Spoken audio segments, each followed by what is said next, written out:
porque uno de los temas de la semana, sin dudas, fueron las elecciones en Brasil.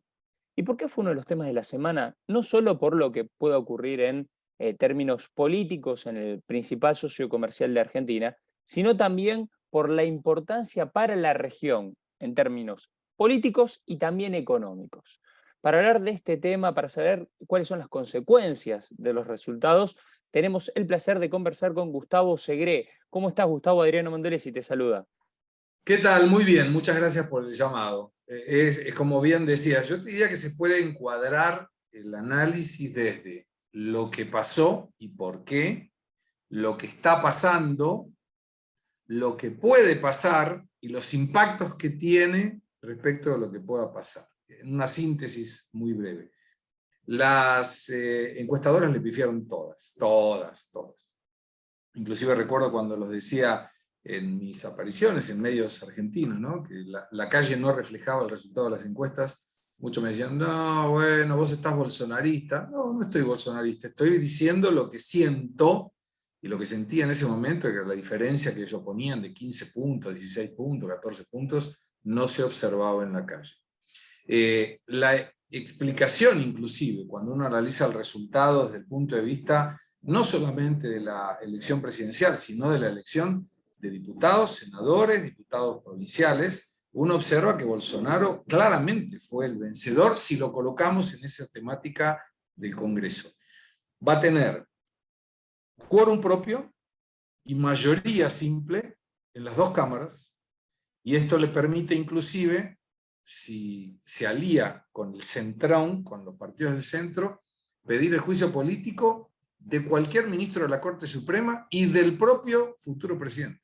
Con lo cual esto te muestra que en la composición del Congreso, ante un eventual triunfo de Lula, hay un freno legislativo. O sea, Lula no va a poder hacer un montón de cosas que quería hacer, que propone hacer, y que se le va a hacer muy cuesta arriba por el bolsonarismo dentro del Congreso. Claro, Gustavo, Ahora, da la sensación que justamente el mercado de capitales desde el inicio de semana en Brasil está de alguna manera contemplando este escenario que describís vos, ¿no?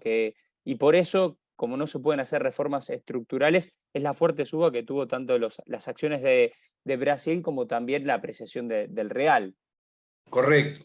Y eso tiene que ver con que un Bolsonaro viene en subida por los resultados económicos. Los próximos días se debe saber el resultado inflacionario de septiembre, que va a ser muy próximo de cero o negativo, por tercer mes consecutivo. Brasil va a tener económicamente una conquista que hace 42 años no consigue. Crecer más que China y que Estados Unidos con una tasa de inflación menor a la de China y a los Estados Unidos. ¿Qué logro? Superávit fiscal, superávit comercial, récord de inversiones directas del exterior, más de 5 millones de puestos de trabajo en la economía formal en el periodo Bolsonaro, más de 10 millones de empresas abiertas, muchas de ellas monotributistas, es cierto, pero son empresas de la economía formal que si el día de mañana le va bien contratando a una persona, tenés 8 millones y medio de nuevos puestos de trabajo. Por el otro lado, un Lula que jugaba tanto a la especulación que ganaba en primera vuelta que el resultado favorable de esa primera vuelta, sus allegados no lo toman como un triunfo, lo toman como una derrota electoral, porque se jugaban que ganaban en primera vuelta. Y el resultado en la composición del Congreso lo genera una derrota claramente porque le colocaron una barrera ahí en la gobernabilidad. ¿Qué es lo que puede pasar de acá al 30 de octubre? Muchas cosas, pero hay apoyos institucionales que Lula está consiguiendo y que Bolsonaro está consiguiendo, que hay que ver cómo eso se traduce a votos. Ejemplo, Fernando Henrique Cardoso, expresidente de Brasil, apoya a Lula da Silva. Su partido, PSDB, dejó liberado para que los electores voten a quien quieran. Simone Tebet, tercera colocada, manifestó su apoyo a Lula da Silva. Su partido, MDB, dejó liberado a los electores para que voten a quien quiera. El partido de Ciro Gómez, cuarto colocado, dijo apoyamos a Lula. Ciro Gómez dijo yo no apoyo a nadie, pero respeto lo que dijo mi partido, voy en esa línea. Y Bolsonaro consiguió algunos apoyos importantes, por ejemplo, del actual gobernador de San Pablo, tercero colocado en la contienda, no llegó a la segunda vuelta, pero tiene el 17% de los votos del primer colegio electoral. El gobernador Sema de Minas Gerais, segundo colegio electoral, que consiguió recursos del Estado Nacional, y hay que ver cómo eso impacta en la votación, sobre todo porque en Minas Gerais, segundo colegio electoral, Bolsonaro conquistó muchos cargos legislativos, pero perdió contra Lula en las elecciones. Y el tercer colegio electoral, Río de Janeiro, apoya a Bolsonaro. El quinto colegio electoral, o sexto, Paraná, apoya a Bolsonaro. Ahora, todo esto se traduce en votos. El 30 lo sabremos, hasta ese momento no se sabe.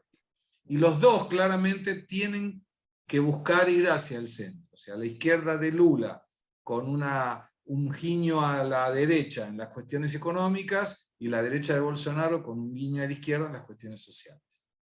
Gustavo, la pregunta sería, ¿qué pasaría en materia económica, a tu entender, dado este nuevo escenario de composición del próximo Congreso en Brasil, si gana Lula, y qué pasaría si gana Bolsonaro? ¿Cómo te parece que, de alguna manera, esta reconfiguración del Parlamento brasilero y de las políticas que impulsan ambos candidatos va a terminar afectando a la economía de Brasil?